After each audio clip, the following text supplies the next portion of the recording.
As one story ends, the next begins. 3 words to describe Zlatan, that's kind of difficult. Flamboyant. Strong, determined, warm. That he's complex. Big smile. Winner. Technical. Proud to be from Malmö. Self-confident. Incredible. Great man. Weak, strong, brilliant. Cool.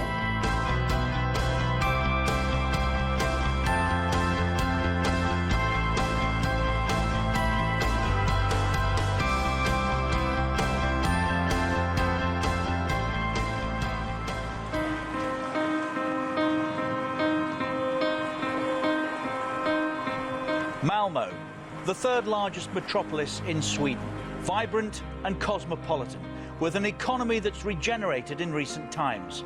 The city stands as a monument to the new Sweden.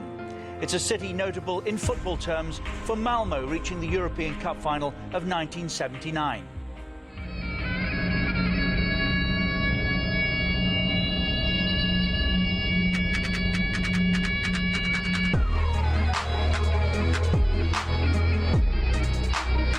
Within Malmö lies Rosengård. This area has a million stories to tell, but one in particular stands out. This is where Sweden's greatest footballer was brought up, where his first steps on a path to greatness were taken. This is the story of Zlatan, of who he is, of what he is, and of where he came from.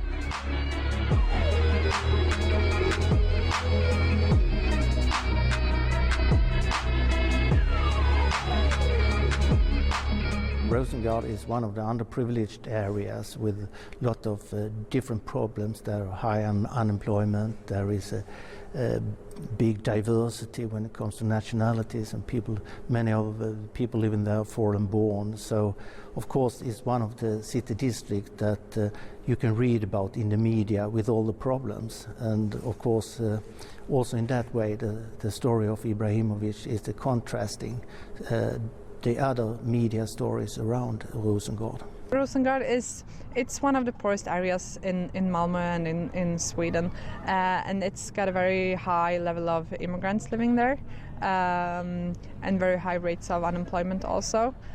So I mean, socially it's one of the hardest or most complicated areas to live in.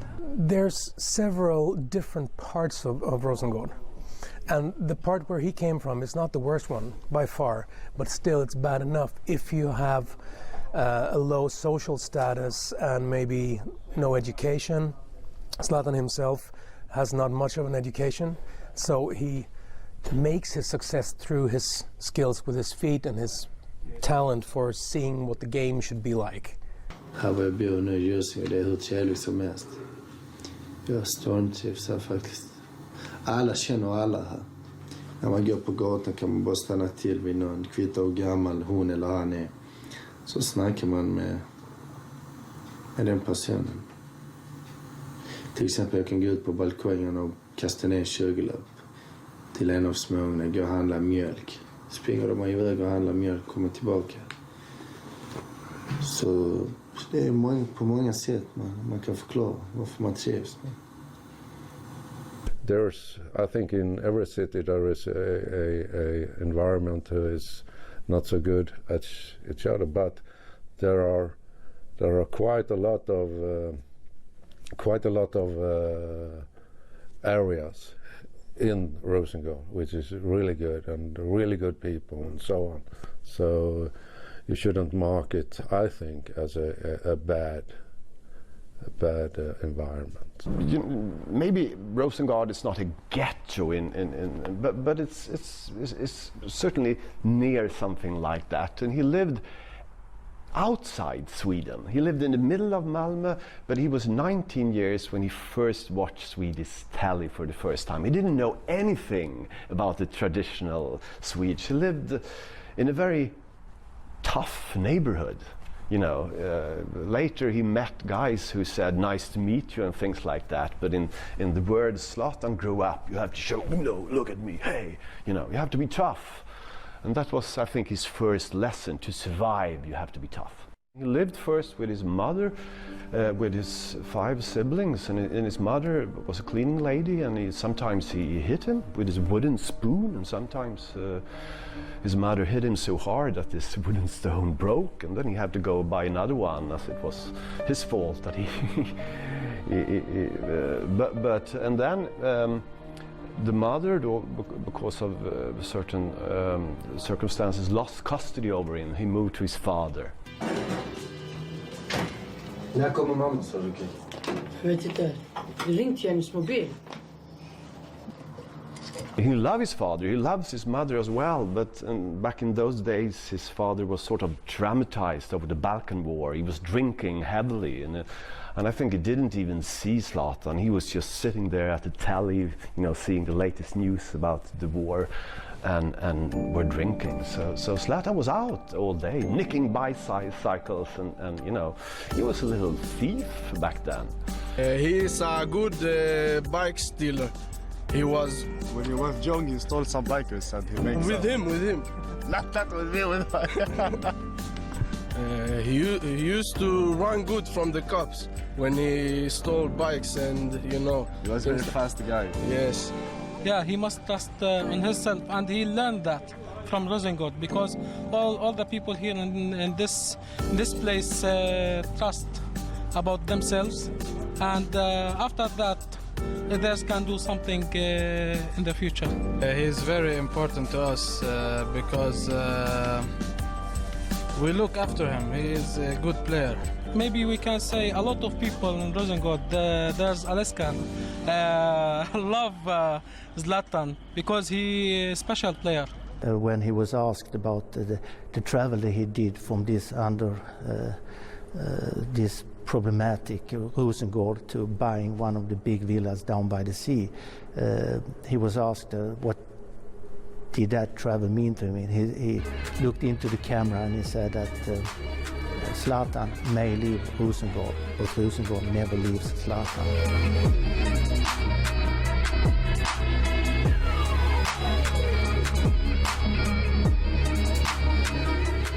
You can see that just the fact that when he came out in the professional world, from Sweden, where he was only known as Zlatan by first name, he changed so he would have Ibrahimović on his shirt, on his jersey, because he wanted to honor his background.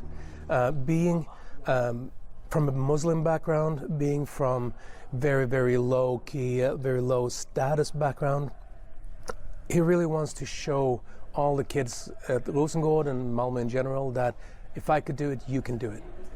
Football in this city and in many other cities, I mean, the people who makes it the best careers are the people who come from kind of tough backgrounds. They have to fight a lot. And also I think in his case, he got kicked out of his house a lot. And outside his building there was a pitch. And of course he spent most of the time there. So if he was from a safer family where he could stay at home and watch TV, maybe he wouldn't be out at the pitch so much. So I mean, I think that is a really, I mean, you've been to Rosengård and you see there's a lot of spaces for young people, especially if you like to play football. It was not easy for him, as I understand it. I mean, obviously you should ask him, but I mean, as we understand it, he had to fight for himself, and it was not that easy neighborhood to be raised in, and that made him fight, and he used the talent he had, I think, and that's what made him the great star he is. I'd say that coming from Rosengård, one of the things you really need is street wisdom. Because that is what enables you to be someone there. And if you want to make a social network where you can grow, either if it's sports or it's a business or whatever, you need to have that. And in the tougher parts, you're taught the hard way. And I would say that Zlatan he's no angel, he's no saint. He's probably done quite a few things that most people wouldn't be proud of. But then again, that is part of what made him so tough, that he could go all the way to the top. So the background makes all the difference, I think. Honestly, I didn't know that it was so hard for him at home, which I have read in the book today, and we never discuss it. But he managed to hide it on the practice in a way. So I was always open to my players to if they have some problems. I wanted them to come to me and talk about it, but we didn't talk about the problem he had at that time. Zlatan was honest, fun, creative in his language, and with a lovely smile. So he had everything the camera needed. I mean, he was a great character for film. Din egen insats?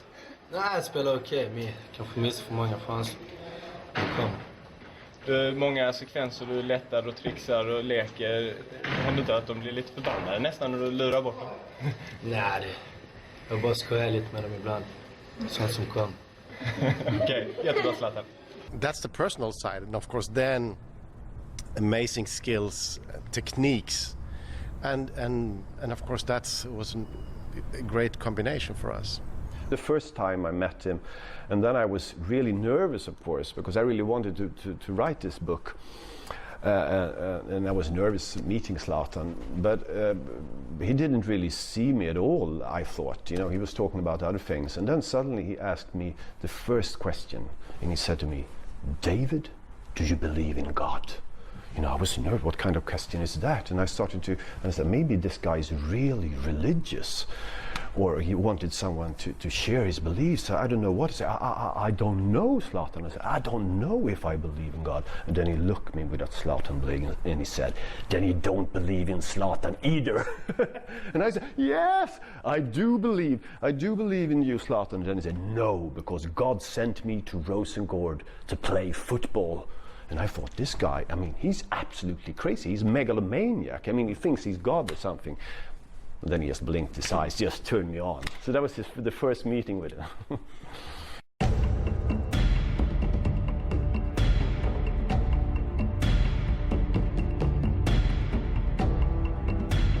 His father and mother didn't have any money, you know, he didn't have this nice clothes. He has been talking and writing a lot about coming to the richer areas because he went to a school where there were rich kids and he couldn't buy the same clothes as them. He didn't have the new shoes. His colleagues in the Malmö FF, they have this, you know, football shoes cost 2,000 with kangaroo shin. I mean, he's bought his shoes for 59 crowns, you know, in this food store. I mean, as a teenager, you want to fit in, and he felt that he didn't, and that I think was quite hard for him. One day he showed me, I mean, you were out, I said, when you were a kid.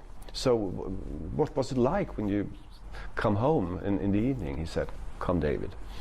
And we walked to the fridge and he opened it, and I was, you know, amazed because it was full. The fridge was all these Italian delicatesses all over. And he said, you know, David, it's still like this. If not my fridge looks like that, you know, I get anxiety, I get anger. And then he remembered his childhood when he come home, and he, in the anger and hunger was beating him in, and he thought the same thing every time, may it be something. And then he said to me, some days I was hungry as a wolf and there were only beers in the fridge. And that, David, is a pain in that I will never forget. He felt poor and he felt different in a way that can be really hard for a teenager. In the early childhood, I mean, nobody ever noticed him. I mean, his mother was, you know, occupied with his work and all his other brothers and sisters, and his father with the war. And if any grown-up saw him, they thought, I mean, what is this guy gonna steal or something? They didn't see him in any positive way. The only place where they sometimes saw him in a positive way was on the football ground. So I think football was the first way for him to be seen in a positive way. A lot of things that made him great is still there. And of course, part of it is, of course, this kind of the social revenge. I'm going to show them. That's very strong in him. And I think that's very strong in others, like Zidane, or you can talk about other big footballers. They have this kind of social revenge too. He's, in one way, he's this tough, very secure guy, but deep inside he's still this insecure kid from the ghetto. So he has this inside, and I think he uses it, this insecurity and this anger that his childhood gave him. You know, this anger, I want to show them. They think that I'm just this little, you know, immigrant kid, but one day I will show them.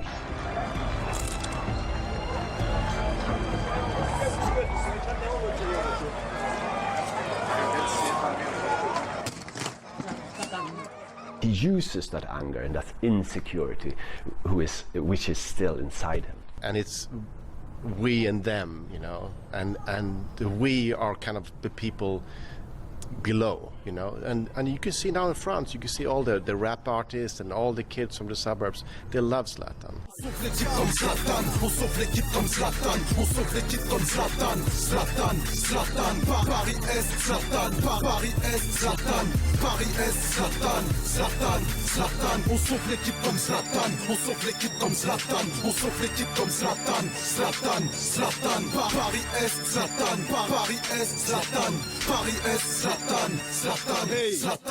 And I think that's really interesting because it's exactly the same feeling here in Sweden.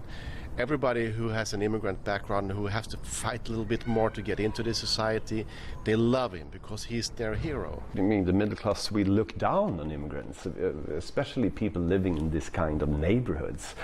So even if it's not a Zlatan word, I mean, he felt immediately stigmatized of coming from that background. It's the feeling that you treated him as this little ghetto kid. You know, if you go, I think Zlatan is so nice to be with, but if you pretend to be upper class and, you know, and try to fool him and look down at him, I mean, he remember and he get angry. Otroligt mjuk och fin kille, va? Hans bakgrund gör ju att han kanske har den här mer tuffa och kaxiga attityden. Det är en slags mask eller ett försvar för honom mot han kanske ser angrepp både från höger och vänster. Men vi pratar ju mycket med honom och det är en fantastiskt fin kille, va? Ja, jag känner ibland att jag kan vara lite så kaxig. Men alla har sin kaxighet, men alla har sina gränser. Jag kanske går för långt ibland. Men det är inte så som folk tror, att jag är så kaxig idiot, jag fattar ingenting. Utan jag har mina gränser. Jag kan även vara ödmjuk ibland. Jag väljer oftast vara mest kaxig. För annars kan de trycka ner mig lätt, tycker jag. When the fathers, he had beat a guy in the club, and the fathers wrote this list that Zlatan Ibrahimović don't belong in Malmö FF. And I think that's incredibly important for him. If you must imagine, he come there to this club with all these middle-class kids, and he didn't have money, he didn't have the right way to talk, and then the fathers wrote a list that he didn't want him in the club. And that was important, of course, and you can deal with this in all kinds of ways. You can just quit. I mean, I don't care about these brats, or you can try to be like them. But he understands that he will fight and show them. And I think that's an important moment in his career.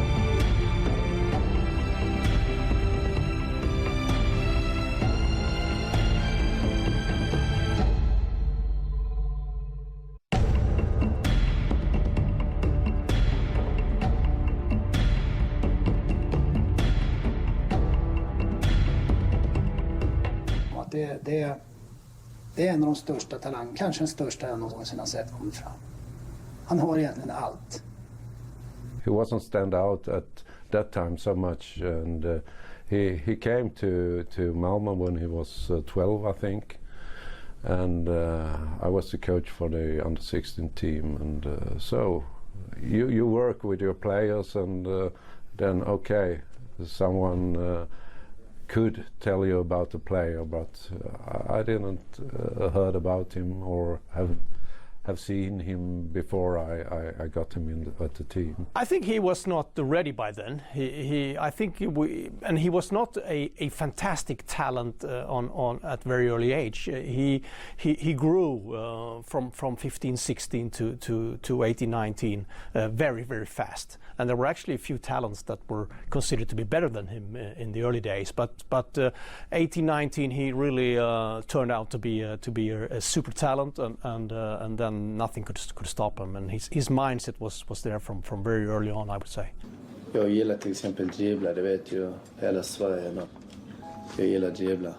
Så ibland istället för att passa dribblar jag. Så visst kan en lagkamrat bli sur, men det är sånt som händer. Det är inget. Utan det är rätt kul. För att det ska vara kul. Och det är kul är det inte långt att spela egentligen. My thoughts about young player is that they are not finished. Like they must work with everything. But he was exceptional technical player, so that I couldn't teach because he was so good at the technical skills. Zlatan was a good player, but not so physical. But he's a fantastic technical. What's your style of play? Technical. Technical, because you're very big. Yeah, but I have very technical feet.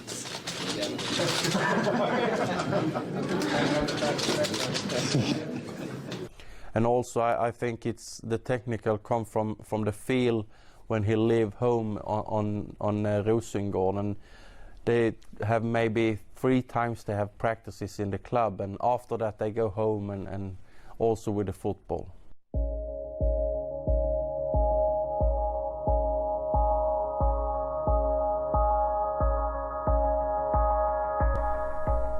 His life was number 1 football, number 2 perhaps school. I don't know, but and family of course. But number 1 was football. So I think he when he could, 24/7, he played football wherever it was. If it was outside in the yard, outside their apartments and so on, he played football everywhere. And that's one of the reasons I think he's been a good player, because he has done so many training hours for himself. Then he became so good as he is. He loved football, the best friend in the world. When I think from he was born in 81 and to today it's a family, and the boys in the family and his wife, and after that it's the football.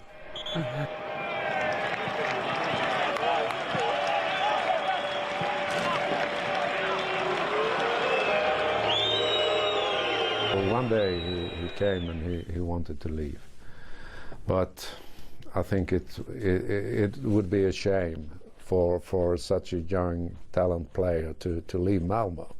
It has been fault for me as a coach to say to him, okay, leave. So I took my amateur psychology and talked to him. Ola and my second coach took the practice that time, and we stood at the field and talked for 1 hour, 1.5 about why and and so on. So next day he was at the training. I think we have a respect for each other, and I could tell him it's not good to do that or that, and he respect that, and I also respect him because he could tell me why should I do that, and I want to do that. I find it better to do it like this way, and okay, do it that way, and we see what's happened. He's always liked strong, authoritative men, and he was, of course, brought up in an area where men were supposed to be authority, and so But it's important for him. He likes authoritative, strong men, but to have to see him, you know. And he said, I want to be a strong leader myself, but I want to understand that players have to be different, and they must be allowed to be different. Is that where it went wrong with Guardiola? Yeah. He wanted all players treated the same? Yes. And there was a different word for him.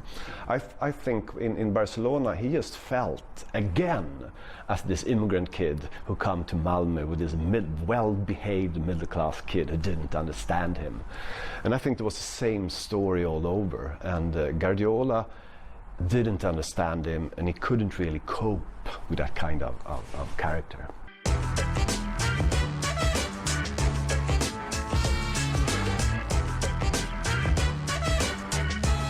I remember now a game in Italy.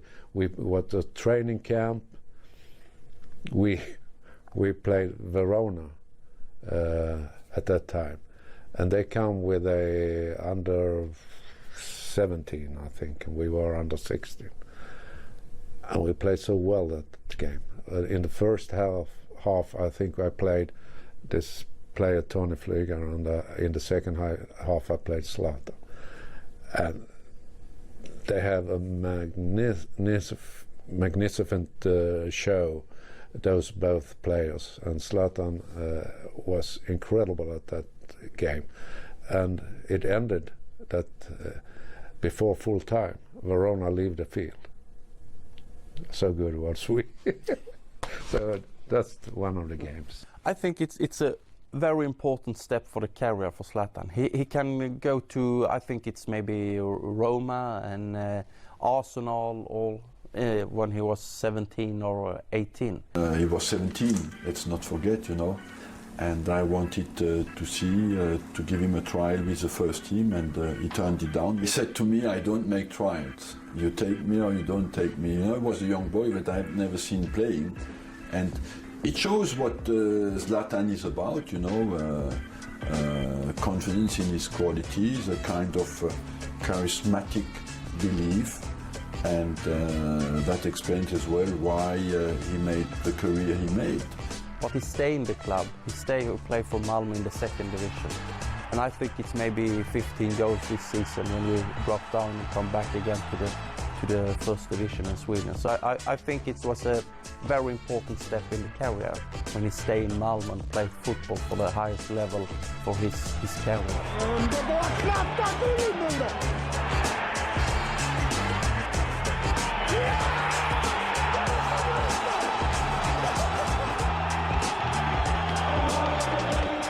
Young players, they don't set up different goals for them. They are already at the big clubs and so on. So, but I think Zlatan has always have some goals for him in the future, and step by step taken them. Yeah, he was a very good player. That was his first real season. We played second division. I mean, one of the few years we ever did it. And he was, of course, he was not one of the stable, established players in that sense, but he could really make a difference in that league, of course. He go up to the first division, and also we drop down, and we come back again with a senior team, the first team here in Malmö. Everybody talking about Zlatan in Malmö. I remember his first game here at home when he scored twice, and we did 2-0 against one of the top teams from Stockholm. That was really one of the memories from his career here. So happy after the game and confirmed to me and Johnny and talking about the game. It's a fantastic story when we was 13 years old, and we have see him all the way up to the success story with Malmö. Jag har fått ett antal, kan jag säga, samtal om honom, och det är inte 1, 2 eller 3, det är många alltså. Ja, i stort sett alla länder.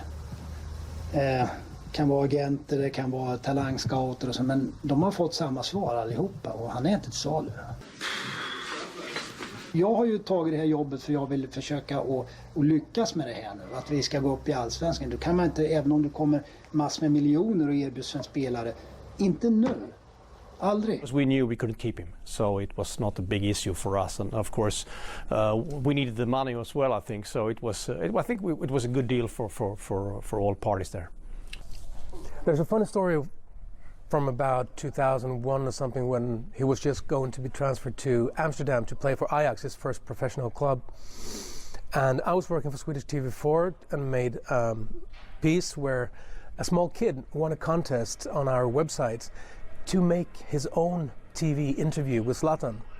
Of course, Zlatan was not a world famous hero by then, but he was world famous throughout Malmö. And this small kid sees Zlatan coming out, Zlatan sees him, and Zlatan is so respectful to this kid. He says, "Hello, I'm Zlatan, how are you doing?"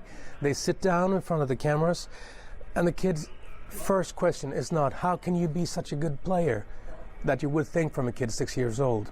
Instead he says, "Why do you get so many red and yellow cards?"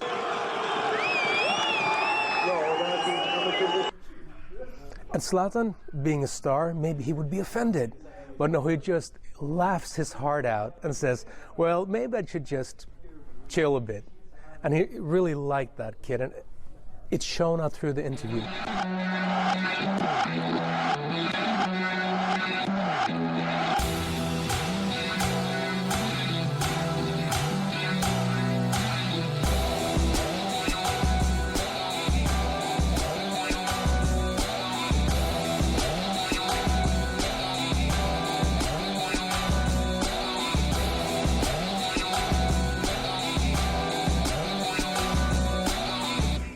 Ronaldo was his idol from, I remember we were at Milan.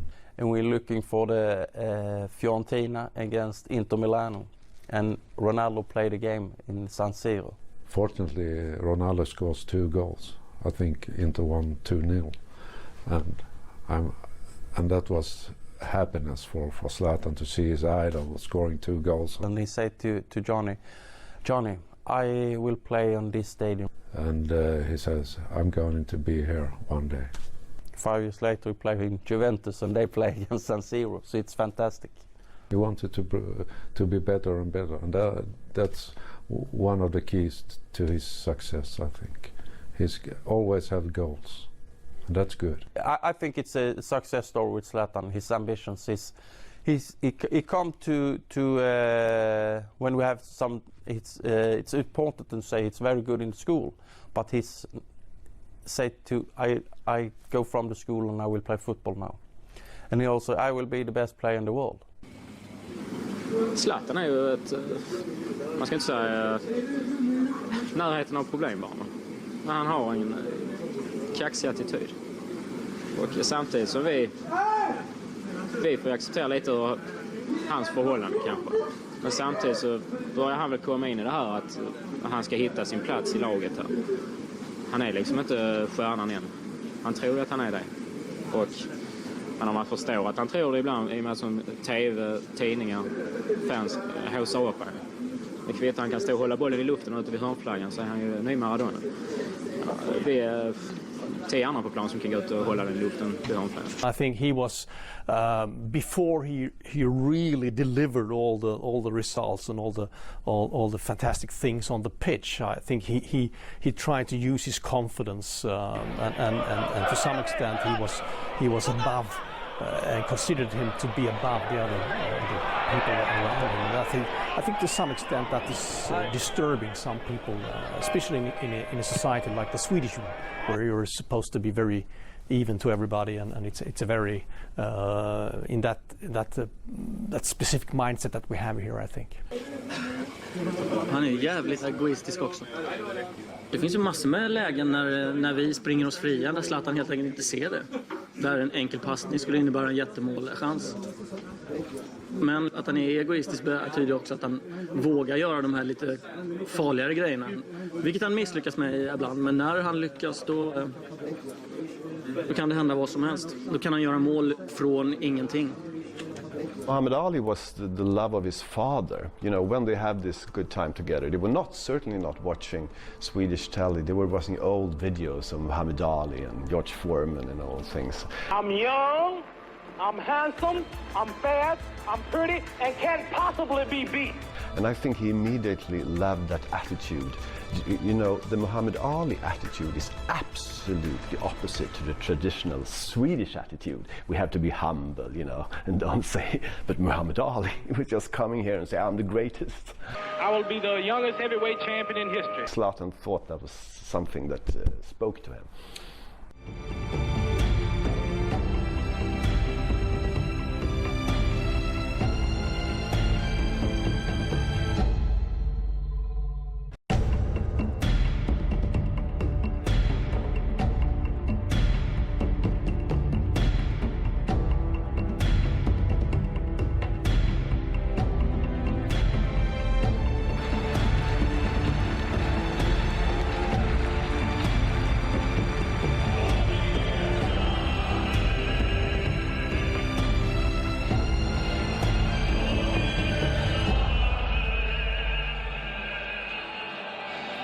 Jag har bestämt mig för en grej, att jag ska ha en Diablo, en bil, Diablo. Det är en Lamborghini. Det är, om jag blir proffs är det ett måste att jag ska ha det. En lila Diablo. Lila, glänsig metallic. Det är ändå en dröm. Så ska det stå på registreringsskylten. Toys, leksak. På engelska. I remember when we flew to Amsterdam when he signed his contract with Ajax. And we flew out and flew back together, and we went with him when he checked to find his new house, or he got his new sponsored cars, and you know, he could have whatever he wanted. And then on the plane back, he showed me he had five Ajax t-shirts or shirts, and he got them for free.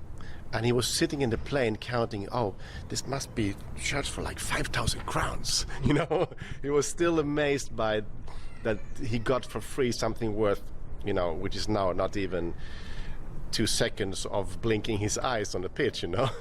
But at that moment, he was still in this moment of shifting identity from being a very poor boy to being someone, you know, who's rich forever. It's kind of a very interesting moment. Det känns konstigt när jag får bara komma in och välja. Vad vill du ha det? Man får vänja sig. Of course, it means, from a kid from that upbringing, it means a lot. It means that he has succeeded in life. But I think it's more that we value him as a great player. I think it's important for him that there's not other people who earn money on him. He wants to be paid as much as he's worth, and I think that's important for him. He's a guy of competition, and when you compete about everything. So of course, then the competition is to earn most and make the most money. It's not because of what he wants to use the money for something. It's just because it's fun to be better paid than other players and make more money. It's kind of a stupid, boyish competition, not so interesting, I think, but it's normal. And I also think that he feels and that a lot of people tries to make money out of him, and then he said, okay, if you want to make money, I want to make money. So that's the fight he's in.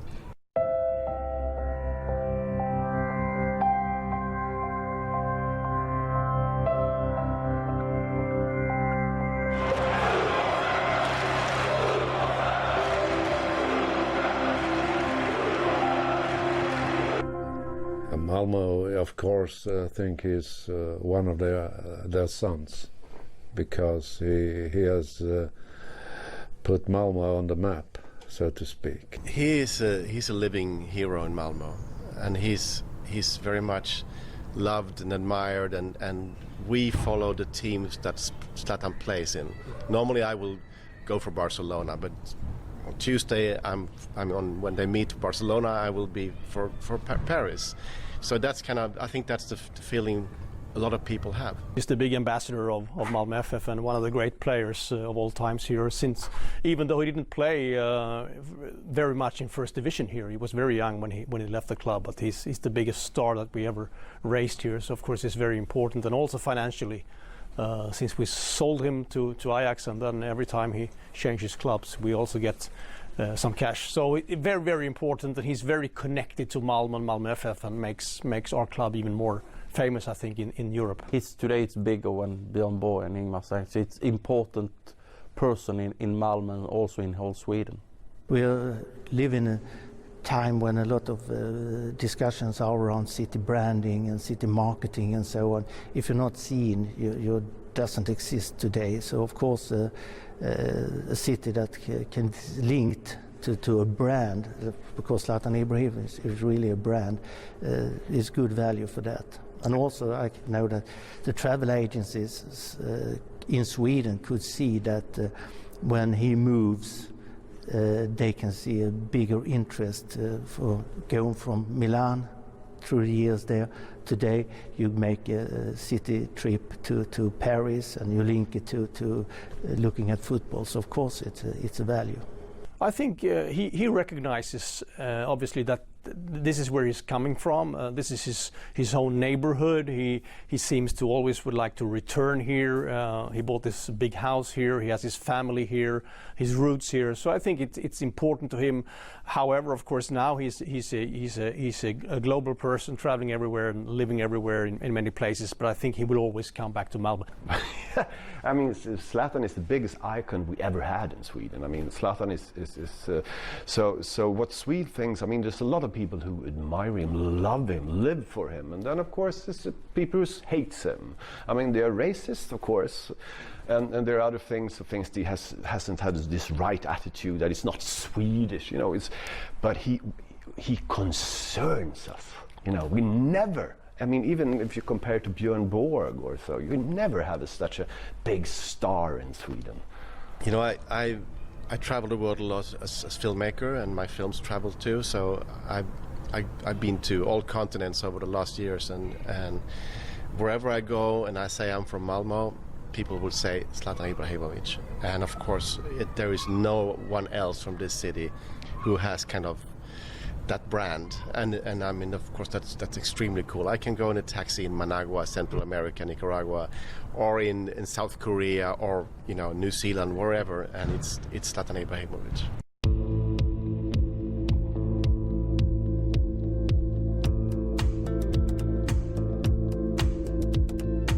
Zlatan has become part of the Malmö identity. Malmö has itself come from a hard situation. It used to be a working man's city. Now it has gone through a hard transformation to become a service city, and advanced in education and everything. And having been able to transform is something of what Zlatan has done as well. I mean, we come from Malmö. We can be stars.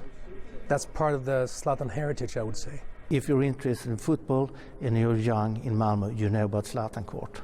It's a significant mark because it also shows that Zlatan Ibrahimović is a part of Malmö, but it's also part of the identity of Rosengård.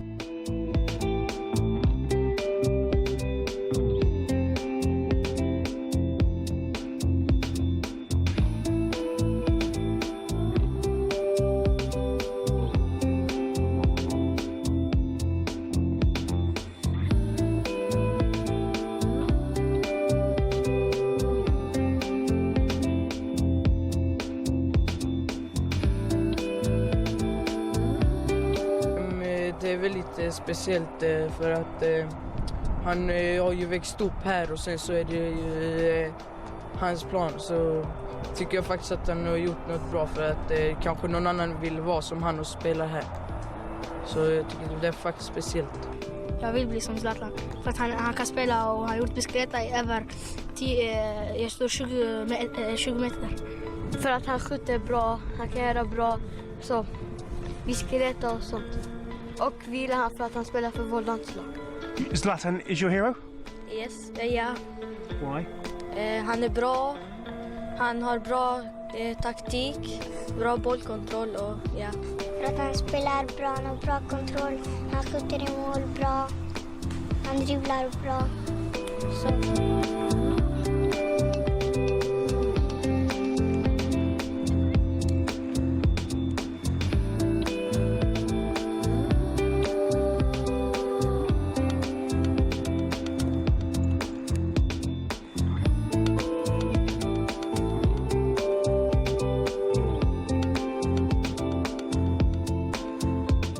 Zlatan is the first real success story.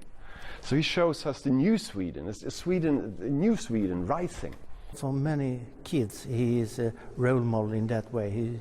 That shows that if you really want something, you can do it. And the travel that he's done in sports and in his social position is, of course, a long travel. He's got great importance also for my generation who, I mean, we all grew up in a mixed Sweden with lots of different cultures, and he's been like, I mean, the front person of this generation.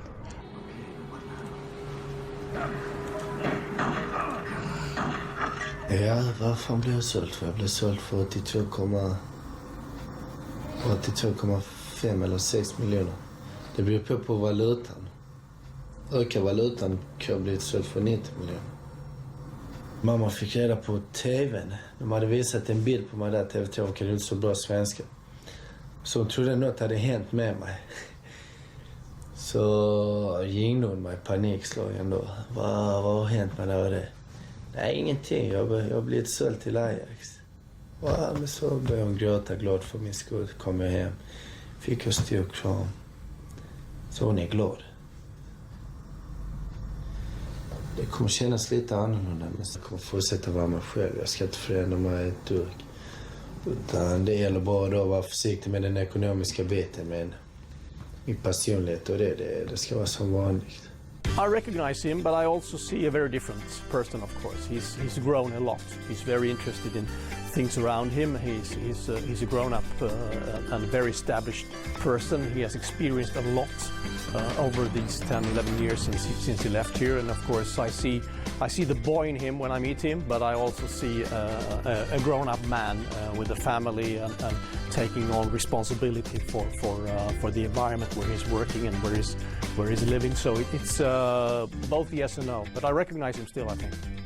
If you go out in Malmö and see youngsters, 8, 10 or whatever, playing football somewhere at the grass or something like that, and you ask them, who are you? I'm Zlatan. There are also, of course, another side of that story that I mean, the children in this area, Rosengård, that teachers who are working with them are saying that they are not really working as hard in school because everybody wants to be like Zlatan instead of working in school. So, I mean, there is a backside of the story also. How do you think your book has changed perceptions of him? Maybe abroad as much as... No, it changed. I think we don't remember now because, of course, he has more enemies before the book because people didn't understand him. But now, when they read about his childhood and understand how difficult he has, they understand him more. And I've heard so much. I used to hate Zlatan, but then I read the book and now I love him. But the most important thing for me and for Zlatan is that all these kids who never ever read a book, who thought that books was the kind of the most nerdiest thing, you know, they never went near a bookstore or a library, they are now reading. And that's beautiful because in Sweden, as all over, we have a problem with these kids from this suburb. They don't read at all. The language is so poor. But now they start reading. So Zlatan, I sometimes say that absolutely remember Zlatan for all his fantastic goals and things he did on the plane. But maybe you should most of all remember Zlatan for he was the guy who made Sweden to read. It's the same Zlatan. It's a warm guy and it's also interesting and also have many questions. He have so interesting about the football team in Malmö, and he also have some small projects when we in Malmö working with a school in Rosengård, and also Zlatan dedicate his story and his book to the children in the class in the Christmas present, and the children read the book and tell the stories to Zlatan and get him back to his career. So it's very warm and it's so interesting about the team in Malmö.